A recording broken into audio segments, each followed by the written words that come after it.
Shri V Joy ആറ്റിങ്ങലിലെ LDF സ്ഥാനാർത്ഥി, അദ്ദേഹം telephone ലൈനുണ്ട്. Shri V Joy, ആദ്യം തന്നെ കളം നിറഞ്ഞ സ്ഥാനാർത്ഥികളിൽ ഒരാളാണ് താങ്കൾ LDFന്റെ. എന്താണ് ഇന്നത്തെ പരിപാടികൾ? ഏത് തലത്തിലായി പ്രചരണ പരിപാടികൾ? ജനങ്ങളുടെയൊക്കെ ഒരു റെസ്പോൺസ് എങ്ങനെയുണ്ട്? പ്രചാരണ പ്രവർത്തനങ്ങള് ഞങ്ങളുടെ കാൻഡിഡേറ്റിനെ പ്രഖ്യാപിച്ചത് മുതൽ ആരംഭിച്ചതാണ്. ഓരോ 7 നിയമസഭാ മണ്ഡലങ്ങളുണ്ടല്ലോ, അതിൽ ഓരോ മണ്ഡലങ്ങളിൽ വെച്ചിട്ട് നമ്മൾ വ്യക്തികളെ കാണാനും പ്രധാനപ്പെട്ട ആളുകളെ കാണാനും ഒക്കെ ആയിട്ടുള്ള ഒരു പരിപാടിയാണ് ഇപ്പോൾ നടത്തിക്കൊണ്ടിരിക്കുന്നത്. ആളുകളുടെ റെസ്പോൺസ് വളരെ ഗുണപ്രദമാണ്. കാരണം കഴിഞ്ഞ 5 വർഷക്കാലം MP ആളുകൾ കണ്ടിട്ടില്ല. ആ ഒരു സാഹചര്യത്തില് നമുക്ക് വളരെ അനുകൂലമായിട്ടാണ് ആളുകൾ സംസാരിച്ചുകൊണ്ടിരിക്കുന്നത്. അത് വളരെ ഗുണകരമാണ് എന്നാണ് ഞാൻ പ്രതീക്ഷിക്കുന്നത്.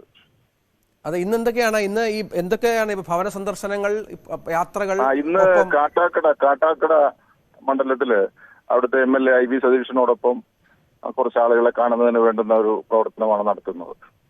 ഓരോ ദിവസവും വലിയ പങ്കാളിത്തം പ്രവർത്തകരുടെ ഉണ്ട്. ഒപ്പം ജനങ്ങളെ കാണുന്ന ഒരു പരമാവധി മേഖലകൾ എത്താനുള്ള ശ്രമത്തിലാണ് അല്ലേ?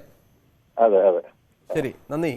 ആറ്റിങ്ങലിലെ LDF സ്ഥാനാർത്ഥിയായ വി ജോയി ആണ് ചേർന്നത്. അവിടെ നമുക്കറിയാം, നേരത്തെ പറഞ്ഞ പോലെ തീ പാറുന്ന പോരാട്ടം നടക്കുന്ന ഒരു മണ്ഡലമാണ്.